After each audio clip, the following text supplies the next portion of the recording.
खबर तो छपेगी, चाहे जो भी हो अंजाम। नमस्कार, मैं हूं अंजलि और आप देख रहे हैं कलयुग की कलम समाचार पत्रिका। आइए नजर डालते हैं आज की प्रमुख खबर पर। न थाना सुरक्षित है, न ही न्यायालय। बलात्कार का आरोपी गिरफ्तारी के चंद मिनटों के भीतर थाने की चार दीवारी फांद कर फरार हो जाता है। न्यायालय की चाक चौबंद सुरक्षा व्यवस्था की आंखों में धूल झोंक कर घातक हथियारों के साथ लाखों रुपए का माल मत्ता नदारद हो जाता है और फिर शुरू हो जाता है सांप निकल जाने के बाद लकीर पीटने का खेल। माफियाओं के सरपरस्तों पर नकेल डालने वाले जजों को मौत के घाट उतारकर एक्सीडेंट का रूप दे दिया जाता है। सरकार की मंशा अनुरूप फैसले देने वाले जजों को राज्यपाली संसदीय कुर्सी से नवाजा जाता है। गंभीरतम अपराधों के आभूषणों से सुसज्जित नमूने माननीय सम्मानीय बनकर लोकतंत्र के मंदिर को अपवित्र करते रहते हैं। कानून के रखवाले हाथ जोड़े, सिर झुकाए माननीय बने अपराधों की चौखट पर नाक रगड़ते दिखाई देते, कभी गाड़ी पलटाकर तो कभी एनकाउंटर करके तो कभी फरार कराकर।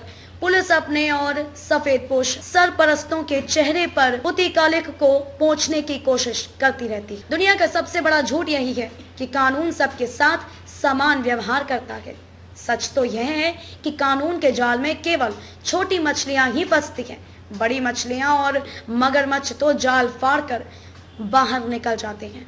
सुप्रीम कोर्ट में सीजेआई पद से रिटायरमेंट के बाद राज्यसभा के सांसदी से नवाजे गए रंजन गोगोई ने कुछ दिन पहले सच ही तो कहा है कि न्यायालय की ड्योढ़ी पर आकर आम आदमी को पछताना पड़ता है।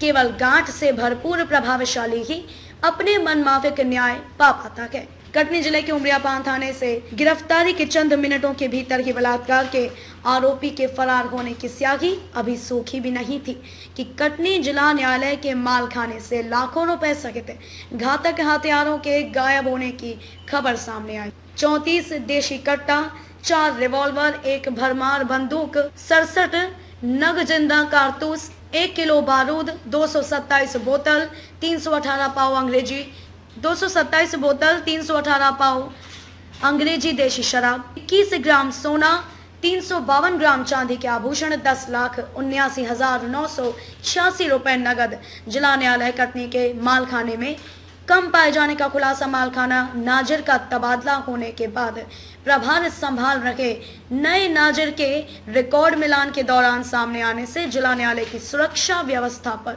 और कार्य प्रणाली पर सवालिया निशान लगने लगे हैं। आखिर न्यायालय के मालखाने से इतना सारा सामान गायब कैसे हुआ? सामान गायब करने में कौन कौन लोग शामिल हैं? सामान एक दिन में गायब किया गया या लंबे समय से एक एक कर गायब किया जा रहा था? सामान दिन में गायब किया गया या रात में? सिक्योरिटी कहाँ थी?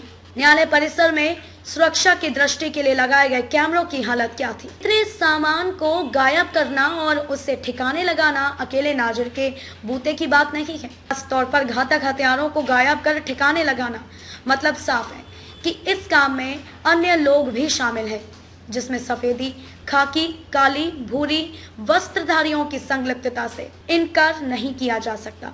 34 देशी कट्टा, 4 रिवॉल्वर, 1 भरमार बंदूक, 67 नग जिंदा कारतूस, 1 किलो बारूद का गायब होना सुरक्षा व्यवस्था के लिए खतरनाक है।